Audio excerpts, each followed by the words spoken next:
A warm welcome from Switzerland to all of the participants and all of the panelists, of course, as well.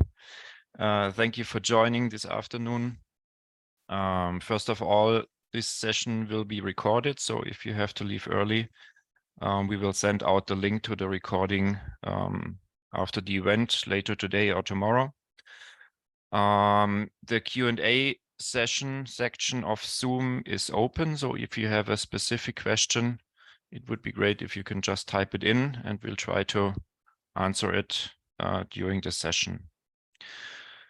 Before we start with the interesting part, again, apologize for the technical issues we had 2 weeks ago.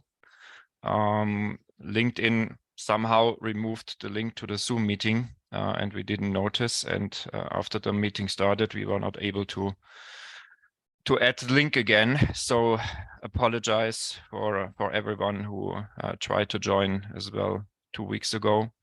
But today everything seems to be great. So also a warm welcome to our guest today, Jonathan Wood, founder and CEO of C2, one of our partners. Jonathan, please introduce yourself. Yeah, well, thank you for having me, Lars, and Cyber in general. So C2 Cyber, I started quite a few years ago now, 2015, addressing some of the challenges that were created by Edward Snowden doing his party trick in somewhere I used to work. He stole a lot of our toys.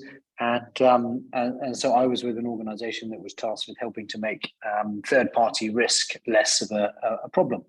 And so we looked at all the contractors and vendors and suppliers, very much consultancy, but we've now moved towards a platform delivery model in C2, and we look at other risks as well. So most interestingly, I think for some audiences is where cyber risk and cybersecurity risk coincide with the new ESG frameworks that lots of businesses are reacting to and needing to demonstrate compliance with.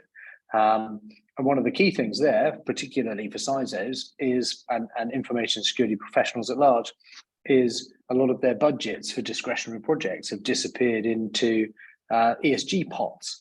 And so to get your budget back, you have to demonstrate the ESG credentials of your new data center, endpoint security, or whatever it is that you're planning to roll out. And that's really interesting. So we help a lot of our customers, even using our platform, with the environmental and social aspects of cybersecurity, where often we've just sat around in governance and helped people with being security and locking the door. So fascinating time to be in the business, I think. We are busy, and every day seems to serve up a new breach that teaches us new things about how to make our data safe. That's good. Perfect. Thank you, Jonathan. So a couple of weeks ago, we started a new format, a new event format. We call it CISO Share. It's a workshop where we invited practitioners of third-party cyber risk to share ideas, to share experiences. And one of the key discussions we had during these workshops a couple of weeks ago was that one of the participants said focusing with cybersecurity only on the third parties that provide IT services doesn't give the full picture, because in the end of the day, if you have a just-in-time production and your supplier delivers whatever for your production, and there is a ransomware attack at your supplier, you're in trouble as well. So, Jonathan, your personal view on third-party cyber risk, what is important and why is it important for every organization? So I'd take that in turn. The just-in-time model, particularly for manufacturing, is a real concern. And we've seen some organizations, there were some meatpacking companies in the US that suffered horribly from this. And the supply chain there is food. In motor manufacturing, we see it a bit in the UK, vastly more in Germany, obviously, with bigger manufacturing operations, that they have a just-in-time process. And everything's barcoded down to the vehicle planned to be built, which is something that could be disrupted, would be really bad news. So one of the key sort of tenets that we use here in C2 is that if it's the organization facing the reputational risk, they're probably the ones that need to invest the most in making sure that it doesn't happen. And I can give you lots of examples where, and in private, that's much more straightforward, but where the organization that ends up in the newspapers or on the internet as having suffered a breach is not always the cause of the breach. So they might have subcontracted payment handling services, card services, mailing, marketing. Verizon in the US I can use because it's public last week. They outsourced to a marketing vendor who lost a lot of their customer data, and that breach was declared to their FTC. Some of these challenges are avoidable if you look at the overall extended enterprise. And so the phrase that we're using here in C2 is the extended enterprise, and that is the business. So potentially your clients are in Cyberbait or some of the people on the webinar watching us, and the supply chains that support them are the area that you need to look at. So if you're exchanging data with them and it's in a trusted format, so maybe they're using your systems or similar, that's more straightforward.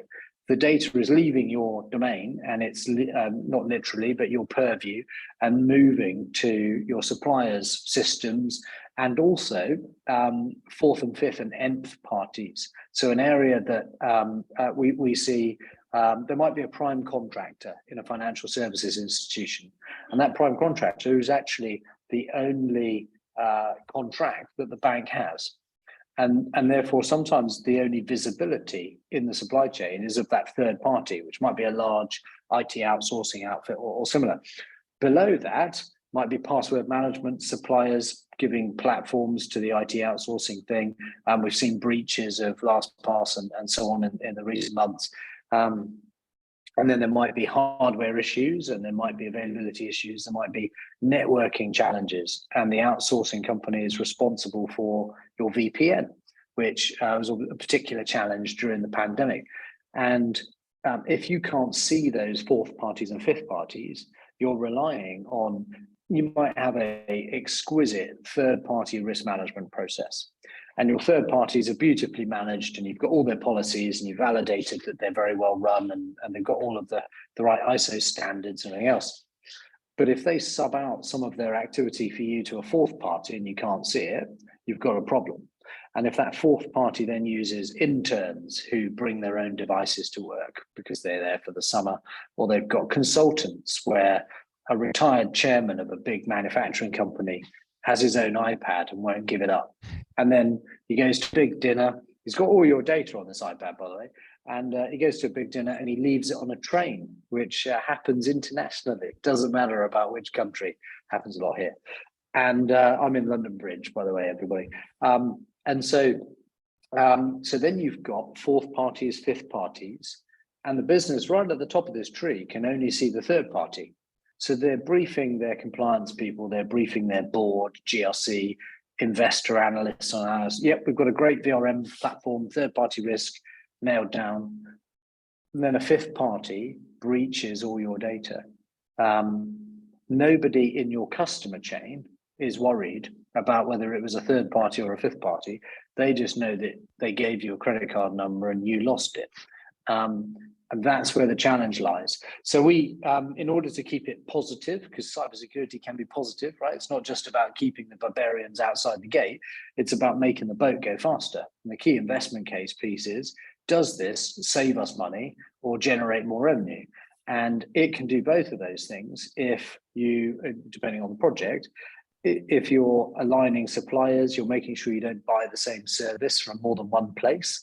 So we've seen in vendor risk management, people have discovered by using our platforms in C2 that they buy the same capability. Maybe they buy a blue one from supplier A and a purple one from supplier B, and they're paying twice. This is SaaS revenue management and subscription management and things, but they're buying the same service from two places and they don't need to. So they've A, got twice the risk because they're sharing the data, and B, they're spending more money. So you can actually start to pay for the service and the third-party risk by doing it well. Does that help, Lars? Absolutely. And it even magnifies the problem because we did a poll as a preparation for the event 2 weeks ago, and we asked the participants how many critical, how many third parties they have and how many of them are critical. And about 2/3 said hundreds and thousands of third parties, and 10%, more than 10% of them are critical. And if you take the fourth and fifth and sixth and nth into consideration as well, it's even more challenging to manage all of these with the limited resources everyone on the call probably has. Yeah, and the people that are on the call, it's unlikely but possible that their core aim in life is to be a vendor risk management platform manager or program manager, because it's just one aspect of the controls you need to put in place. Yeah. And so why do it yourself? There are businesses that are expert in this in different countries, and in all countries, in global ones. But I would also say that if you've got thousands of suppliers and you need to triage them to figure out which ones are critical by how much data you exchange, the frequency of it, do you API the data or do you send it in the post? How do you do that? All of those things, and what sort of data is it? GDPR, special category data, PII, etc. So once it's been triaged and you figured out what those critical vendors are, you've got the third parties, and then you've got the fourth and fifth and nth. But everyone's got limited resources. So when you're prioritizing how you do that, using technology to help you, decide who the critical ones are, and you can set your business risk appetite to, I'm worried about API only. I'm not worried about data transmitted by carrier pigeon or the Royal Mail. Well, that would never get there anyway. So you're worried about the API data, and then so you're looking at that. You're looking at volume. You're looking at scale. But you've still got, out of your 1,000, you might have 900 vendors that you actually still need to assess, because it's always going to, it's Murphy's Law, right? It's going to be one of those that breaches. And so you need a platform or a service that automates that, so that you apply the right amount of risk management to each risk weighting of vendor. So say you've got 700 in the middle that are medium risk, and you've got a couple of hundred low risk, and you've got 100 very high risk. You apply different layers of risk management to those. So you use human analysts for the top. In the middle, you might do automated bits. So some open source intelligence. Do they have a DKIM certificate? Are they patching their web infrastructure? All that sort of good stuff. You do that automatically. And then you look at sending them a question engine. So asking them things about personnel screening, HR, what is your vulnerability management policy, all that sort of stuff. And then thirdly, look for assets and evidences. So look for the evidence inside the business that they're actually walking the walk. So do they have those policies? Are they visible? Can they send them to you for validation? So here in C2, we've got many examples of those. We evaluate those for our customer base and their suppliers, and that's all very useful. But we're actually moving to a large language model so that we can evaluate them without them being shared outside of the supplier, which enables, from a technology perspective, more security around the policies. So a business continuity policy can be quite a sensitive document. It can also be extremely obvious, but for some businesses, particularly in manufacturing or where they're IP heavy and it's not service, their business continuity plans might be quite sensitive, so they don't want to send them to somebody or upload them. And so they get them evaluated by a machine, and we're heading down that route with a version of a large language model. Okay, perfect. So you're already headed to the solutions of managing the third parties. So besides the scale and the availability of resources to assess or to manage the resources, what other challenges do you see when managing the third parties of an organization? So I think there are probably two larger challenges left. One is on the people side. There are physically not enough information security engineers or assurance people who are outside of GRC. So GRC is more about the compliance side for governance and risk. But on active assurance, you need people that are aware of the information security risks that posed and stay up to date through CPD and all the rest of it. So this comes down to a very human challenge of there aren't enough humans. So how do you extract the capability and the experience and the intuition of the human being and apply it to a large language model or similar to automate some of the lower end functions? So for an example, in the question engine for access management, you scored 3.5 out of 5, and that's because of these things. We've seen all those answers 10,000 times before. In this combination, it generally generates these remediation actions, and then they'll be put in a specific form for the nature of the business, whether it's international or national, similar. And the only reason that C2 is spending so much money on that, and I imagine a number of your guests on the webinar are also looking at spending quite a lot of money on vendor risk and third-party risk, is because there aren't enough human beings. You can't hire really good information security analysts. It's not easy anyway. And so that pipeline isn't going to get any bigger very soon, but the risk and the number of breaches, even the stuff that makes it into the news, is going up. So we've got to figure out how to do that, and the way we do that is with technology, or we can't scale it. And I would venture that the second thing, so there were two. One of them is the people and availability, scarcity of the human resource. The second one is that third-party risk and risk management is viewed by a lot of non-information security practitioners, i.e. the people that aren't the CISO going in front of the TV camera when it goes wrong. So if you're the CFO or the CEO or the general counsel, one of the things you're looking at here is they are it's an insurance risk. It's an insured thing.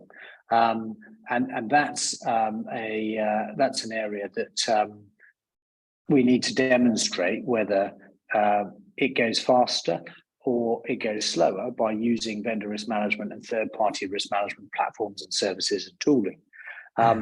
Nobody wants to spend, as an example, more than they need to on car insurance or super yacht insurance or whatever sort of vehicle you travel in.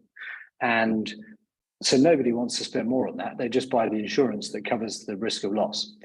And it's sometimes perceived in the same way on third-party risk. So if we send our data to all of these third parties and they lose it, the risk is X.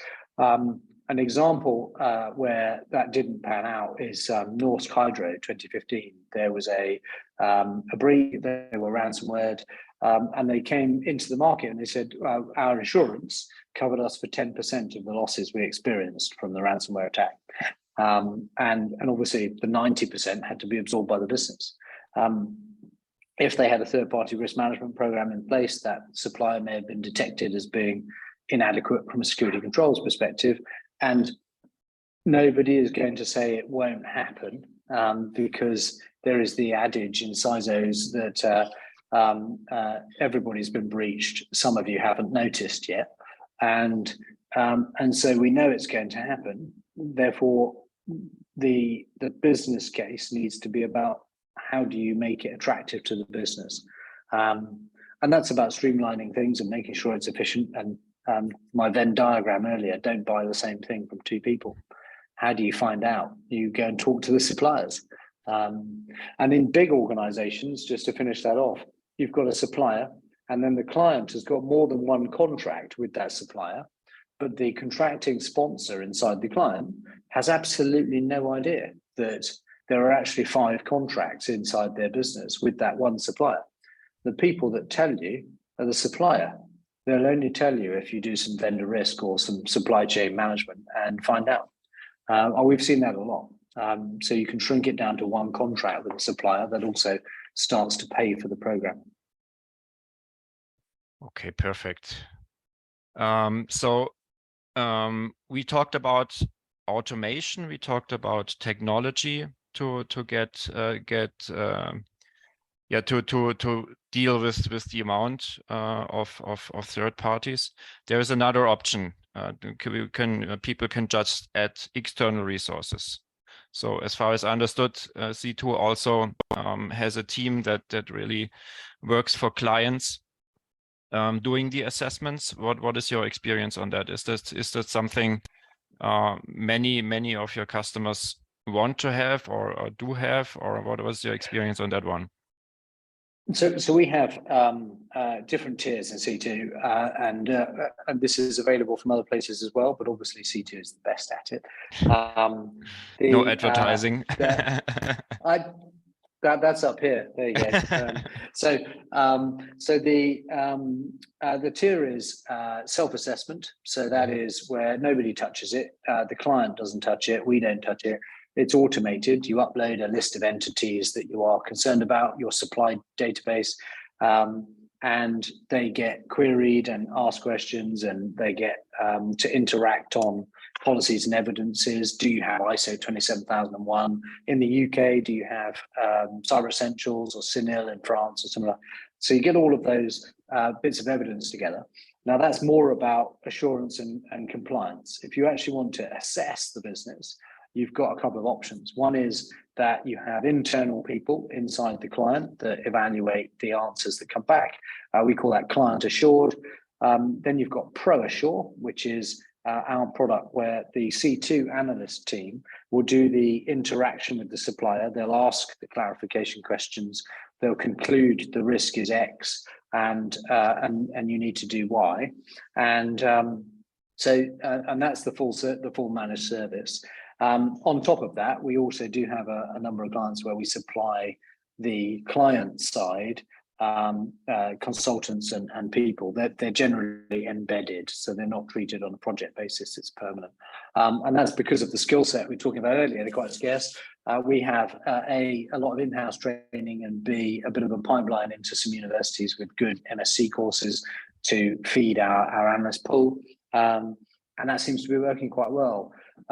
But what we allow with the platform that underpins a lot of our delivery to customers is you can decide, you say you've got 100 suppliers, you might want to do 75 of them client assured. So self-assessment, it goes out, it comes back, you have a look at it. If it's red, you have a look. And then 25 are either the highest risk or some other measure that you ask C2's analysts to do. And we tried to shy away from embedding people because there's quite a lot of culture change and things, and we're not there to do consultancy. But that first bit, so putting people in, self-assessment and then our Pro Assure product are the two key ways of doing it. And that's getting quite a lot of traction in financial services, luxury fashion and manufacturing in C2's client base. Yeah, I can imagine. So you mentioned self-assessments. We spoke a lot with our customer base, and some of them are struggling, compiling the questionnaires. What is the right level of the right number of questions, the right complexity?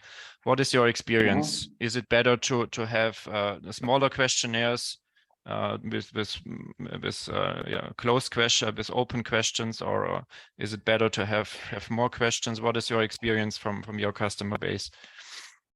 Sure. So we have different question types. What we would suggest is that you send the right questionnaire based on the risk that you can see. So if you've got 100 organizations that don't exchange data through API or electronic means, and they do it rarely, or they don't swap GDPR special category data, then send them a smaller question set and just ask them for a couple of things. Do they have ISO 27001, etc.? If they're higher risk, send them more questions, but make sure it's an intelligent question set. Don't send them an Excel, and there are a couple of reasons for that. If you send them an Excel, it will disappear into somebody's email and it will never come out. They might send it around the business. You'll end up going backwards and forwards, and we find it takes 4 to 6 months for that process to complete. You send them a link to an automated variant of that, and C2's is there, but others are available. They're just not as good. And so you send them a link to that question set, and it's adaptive. So if they say, yes, I have this accreditation, it will ask them fewer questions, but it'll demand the accreditation, the ISO certificate, or whatever it is. Yeah. And you can also bolt different question sets together. So if you want to look at financial health and you want to look at diversity and inclusion, or the environmental impact of a manufacturing supplier, then you can add that question set in. We also enable the manufacturer of custom questionnaires by the client. They can build their own. We have a few that do that in banking, different target sectors. They want to evaluate their clients as well as their suppliers. And also on the investment side. So are you a safe investment from an ESG perspective? Are you sustainable? Do you treat your people well, and all that stuff? So I think adaptability is the key. One size fits all is not the way to go, because you then end up with 160 questions on access control that you send to a small family-run business, and you're going to A, cause them some distress, and B, you're not going to get a high-quality response. So tailor it to who they are. And yeah, I know. I think that sums it up, actually.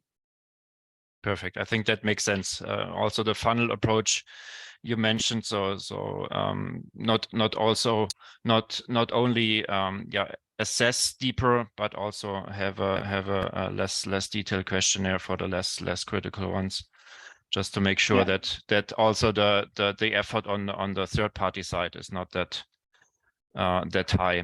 What is your feedback from the third parties? Do they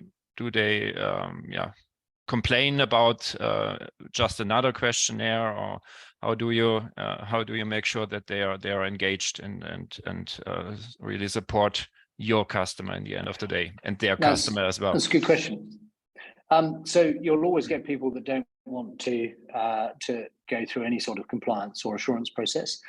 We have a couple of things. One is that we're specific to the product or service that's provided. So in some cases with multinationals, we've actually assessed them several times because they're supplying different things or different services to the same client. So they've got more than one assessment. Secondly, our approach is to be collaborative, not punitive. And that's quite key. So if you're talking to full consultancy led, they use Excel, all that sort of stuff to do vendor risk management, and it's fairly common an approach. It can result at the end in a 92-page PDF that nobody ever reads. It's only accurate on the day that you print it out or send it to the customer. And as everyone on this call probably knows, open source intelligence and the state of play, and whether the certificates are in place and are they boundary and scope, and do you have an SPF certificate on your email server? All of these technical questions can go in and out of date on a daily basis. If you've got a 92-page PDF from last year, that's not going to cover you. And so one of the key things there is to make sure that if you're running a live platform, and so our ROSINT is alerting live, the aim would be to collaborate with the supplier. So by that, I mean, not to the detriment of the client, but let's make it useful to them so that all the boats rise together. We don't want to just turn around to the supplier and say, your controls are ineffective or absent, you're not good enough to be a supplier, because that doesn't help anybody, especially in manufacturing or FS. You can't change the supplier very easily. So the trick then is to work with them. And so you need an interactive service, managed service platform, whatever frame you like, that interacts with the supplier and says, you need to install multi-factor authentication, right? You're a family-run business. You haven't turned on 2FA. Yeah, please do that. And I know for everyone that's in InfoSec on this call, that might sound obvious, right? Everybody's got eye-watering numbers of rotating 6-digit codes all over the place. But we meet a lot of smaller suppliers, and they haven't done that. Yeah. And then they get ransomware. So let's baby steps, and it's positioned by C2 as almost consultancy on information security and assurance, paid for by your client. And the suppliers quite like that, as long as it's positioned correctly, and that's the business talking to its supply chain before somebody like C2 gets involved. Then it tends to work really well. Would you excuse me, Lars, for just 1 minute? I need a minute. 1 second. Okay, so we maybe the opportunity for the attendees to type in the questions they might have. Maybe they have it already. I haven't received any yet. Ah, there is one. Whoa, okay. Perfect. I'm back. Okay, there is even the second one. Oh, Oh, perfect. We fantastic. just received questions. So let's finish this discussion, and then let's have a look at the questions. Great. Thanks for asking them. Yeah, so in the end of the day, also not the clients, not we, all of us are humans, and yeah, we tend to be more engaged if there is something that's in it for you or for us. So that's probably the best approach to make sure that Yeah. to tell them what's in it for them. That's right, and so we're quite clear at that at the start that that this is about all the boats rising together. And if you remember, my first answer to your first question was around the extended enterprise. What we find is it actually pulls them together, because medium-sized suppliers will have an information security person or an IT manager, and they get access to lots of things that they haven't had hitherto. And so we make those resources available. And my analysts as well. Perfect. Okay, so we even have 4 questions. So one is from Charles and 3 questions from Ricardo. Whoa. Perfect. So the first question to Jonathan: does your tool allow for follow-ups for actions from reports where vendors can work and update sort of tracker and target dates? And if actions are completed, would their score automatically be updated, or will a new assessment needs to be run? So yes, Ricardo, thank you for the question. Or all of the above, actually. So only when there's a fairly significant change to the context or scale and scope of the project would we rerun an entire assessment. What we tend to do, I'm just reading through your list. So follow-ups from actions, we call those clarifications. So we would look at the answers that we get back to the adaptive question set. And we use a model which is a bit like an Airbus, has 3 computers, and they've all got to agree before the airplane can change altitude or change course. And we do the same thing. The 3 legs of our stool are open source intelligence, the adaptive question engine, and policies and evidences. So in information security, I would give an example of the vulnerability management. So the questions say vulnerability management, we do a fantastic job. We have a configuration management board every month, and we talk about vulnerability management. We're terrific at that. But we would compare that to the policy. So we'd have a look at the vulnerability management policy, and either your analysts internally would do that, and it'd be supplied through the platform, or my analysts would do that in ProAssure. And we'd have a look at it, and we'd see whether that was true. Does the policy actually look good enough? And the third thing is we'll look at open source intel. So if their web-facing infrastructure is unpatched, 5 years out of date, and running in the wrong place, and it's insecure, then we would question whether their vulnerability management process was any good and whether the management board did anything on a monthly basis. And that would go into a very polite clarification question, asking them to explain the disparity between what we can see on the outside and the policy. And so that's where that is. We have so to your question about working and updating, that's the platform. So you're logged in as a vendor or supplier, and you're logged in as the client, and you can see different sides of that coin. So they're answering questions, reporting. The clients can ask questions as well. There is a tracker. We have dates on there, automatically sending reminders and bring up diaries. If anybody uses these electronic contract signature tools, you know that exceptionally annoying thing where every 2 days it sends you a reminder until you sign it. We do a lot of that. Second question, where would the tool be, or ownership rights? So by division, I guess this is. We see this as being owned or sponsored, at least, by the owner of the risk, Ricardo. So in some businesses, the CISO is the practitioner, and his homework is marked by the chief risk officer or the chief financial officer or similar. Rarely does the CISO buy the tool and operate it and so on. In smaller businesses, it might be the CIO and the CISO, and they collaborate over this. But what we do also see ESG management teams in listed businesses and procurement use it for financial health, supply chain health, and so on of their suppliers and their business units. So we have one organization using this to assess divisions in their company, and the reporting all flows back up in an automated way, including finance, which avoids the CFO having to send out spreadsheets that get lost in email every month. And third, we don't charge the vendors. We have some competitors who charge the vendors and the clients. The reason we don't charge them is we think there's a bit of a moral hazard there where if you're paying for your assessment, you're going to expect it to be fairly green. And you're also going to expect, if it's not green, for it to go green quite quickly after you've fixed some simple stuff. For us, that removes some of the ability to be impartial about the results. And so we only charge our clients, we don't charge the supplier.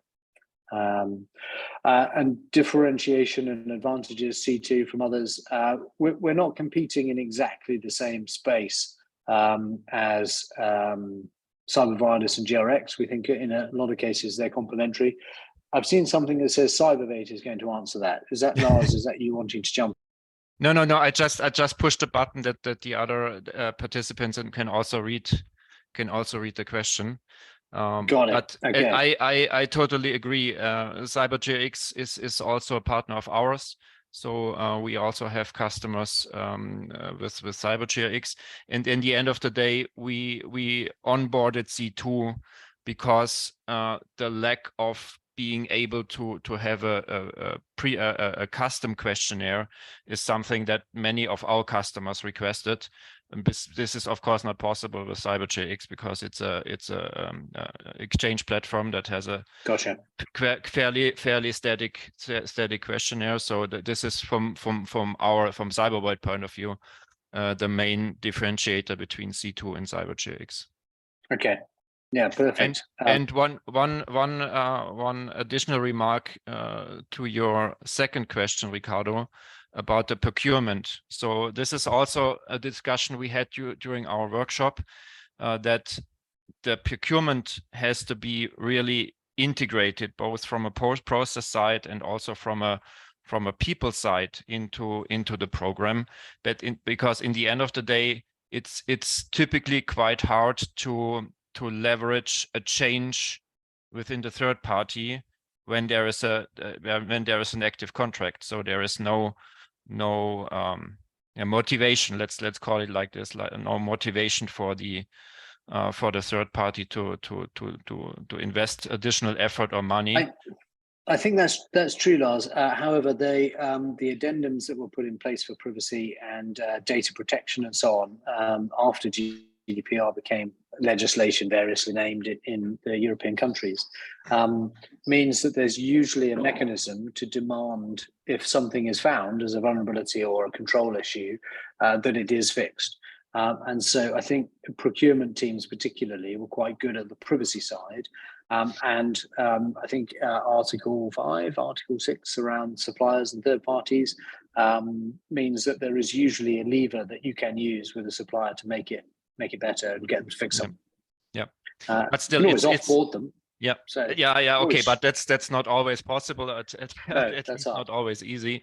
But we don't see that often. Yeah, that's besides the part that I mentioned earlier, that not only IT service third parties might be critical from a cybersecurity side, but also the suppliers that are part of the supply chain. Yeah. Okay, so we have an additional question from Charles. What is your view on continuous monitoring and the quality of the data for the effective TPCRM?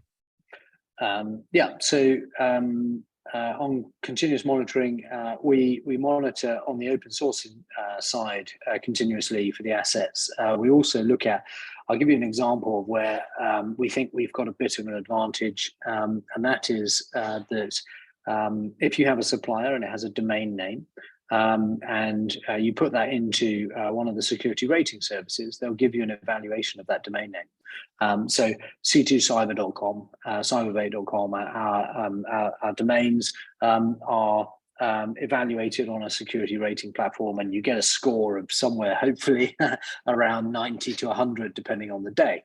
And that's great. But none of our applications and platforms in my business are hosted on c2cyber.com. They're all on a different top-level domain, which means that you're getting a false sense of assurance. My front of house website, which is just a very simple shop front, is green, but the complicated side and the AWS side and everything else remains untested by that approach. So continuous monitoring is useful, but we do that. So our open source intelligence in our business is continuous, and we evaluate depending on risk and put all of that into our database for you. But it needs to be verified against internal data and the maturity of the business to which it pertains. That would be my suggestion, Charles. Delighted to pick it up outside because that's quite a big topic, and one that my CTO and I debate endlessly about how we weight these things. I hope that helps. Definitely, I would agree. It's always put as much information to the comprehensive picture as possible, and the continuous monitoring is one. But you also have to have some insights into the third party, not only the scanning from outside. Okay, next question from Deepak, probably wrongly pronounced. I apologize. A standard questionnaire like CAAQ, isn't this better? Are there orgs which still ask for their questionnaire despite a standard one being provided? Is it not counterproductive? Yeah, great question. Fairly common question as well, I'm afraid. Deepak, get asked that a lot. So the response for C2 would be back to the idea that we evaluate the product and service, not just the organization. So if you're working with a supplier that's large and they've got and we're asking specific questions which are tailored to the project or the service that you are consuming from that supplier. And my example will go back to working in a telco for a while. You could buy many products from this company. One would be a copper broadband telephone line to deliver internet into your house. And you could go to the same company through the same website and buy a 900 site global WAN with 2 data centers. And the risk posed by those is slightly different to your organization as the client. Asking the same questionnaire, yes. Asking it of different units of the business, also important. So it's good to be able to ask the supplier on a project by project basis the same thing, basically. And you could share the answers from a CAIQ or similar. We tend to tailor ours to the client and what their risks that they're actually worried about. We can also add ESG or finance or other tests to our standard deck. Yeah, that's also the feedback we received. So this is kind of also the two hearts that are beating in my chest. On the one hand, standardization is good, but on the other hand, if you have specific requirements, for example, from a project, it doesn't make sense to set up a different process. And we even have a customer that we discussed with. They are up to having a standardized questionnaire for the less critical third parties, but for the critical, they want to really dig deeper into the service also they're consuming, and they are going for a tailored assessment for the more critical ones.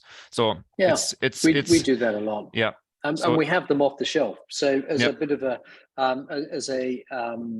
halfway compromise, Deepak, we've got 30 questionnaires for very small businesses with low risk, and they go up to a couple of hundred questions for a health service specific supplier where we're talking about patient safety and other things, and they're specific. question sets, but the health service one applies to the entire. There are lots of European health services, and we're evaluating those. And the on the small side, we've got 30 questions. So they are standardized, but they're not internationally. You can't download the answers because they filled them out last year. We will ask it live again. We can reuse answers between years and so on, and we can move corporate answers between questionnaires. So if you're buying the same, you're buying two products from the same company, we can move across the bits that are not unique, and our analysts or the client can do that themselves. Yeah. So, in terms of the future, Jonathan, what do you see in your customer base? Where is the TPCRM programs heading to? What are the new developments that you're seeing, that you're expecting also in the near future? Yeah. So I think there's, if I look at those from let me use a standard people process technology. On the people side, there's lots of interest in what we do. And so there are lots of university courses and things in cybersecurity and information assurance and so on. But it's hard, right? I mean, this is not an easy topic, and it's not easy to get right. And you've got to be quite good in order to not get breached, or at least get breached less often. And so on the people side, the biggest challenge is around supply and whether you can get the high quality grads and apprentices and so on to support it.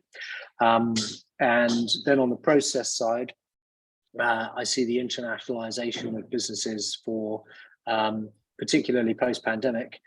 We've seen people leave Europe and go to the West Indies for a year on a visa because they can work wherever they like in the knowledge economy.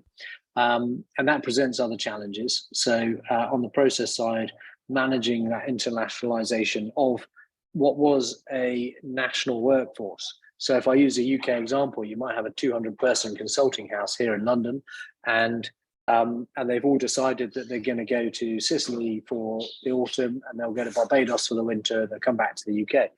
How do you manage that from a risk perspective? They're sitting in cafes and they're sitting in Airbnbs and so on, and they're doing your job. So those processes and things, when applied to third parties as well, get even bigger, and then there are challenges. So that's something I think needs looking at. On the technology side, there's an amazing amount of opportunity to make this really efficient. That's where C2 is seizing the day around large language models. People will know that as GPT, ChatGPT, OpenAI, or Bard in the Google case, or sort of the consumer level chat interactions. We're working quite hard in the background on the using our own data set for the large language model, so it's not just polluted with the internet.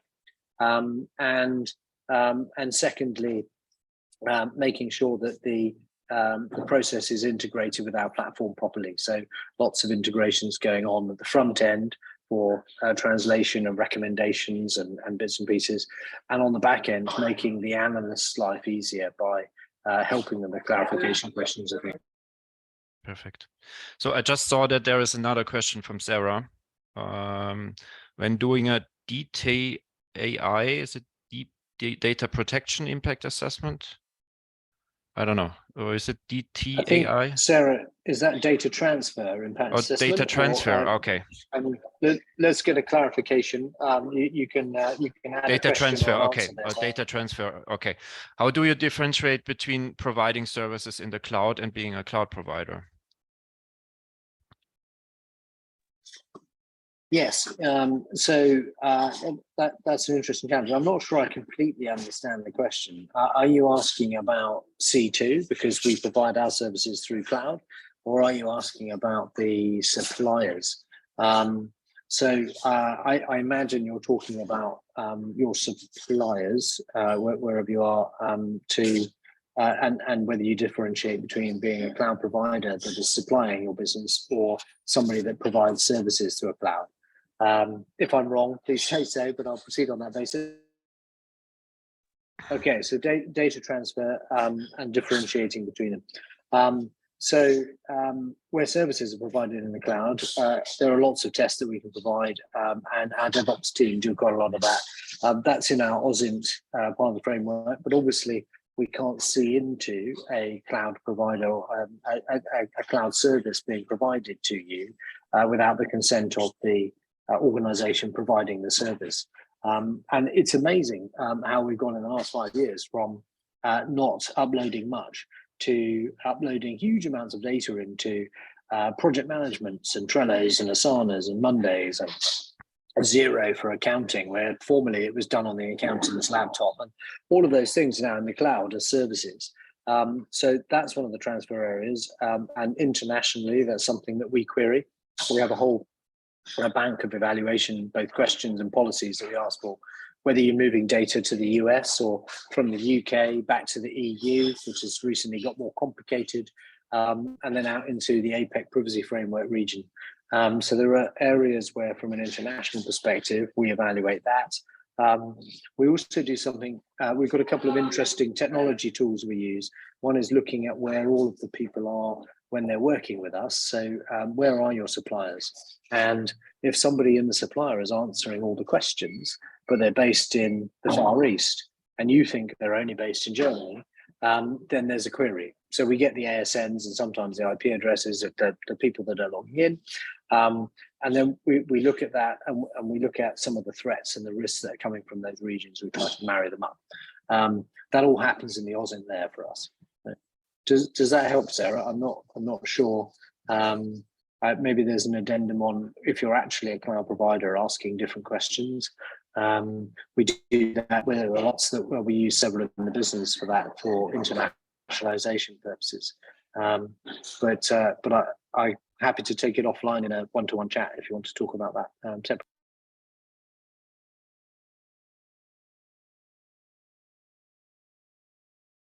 Okay, so my last question for today, Jonathan, if you have one advice for our attendees, what should they focus on when they set up or enhance or update their TPCRM program? What would be your advice to make My it advice successful?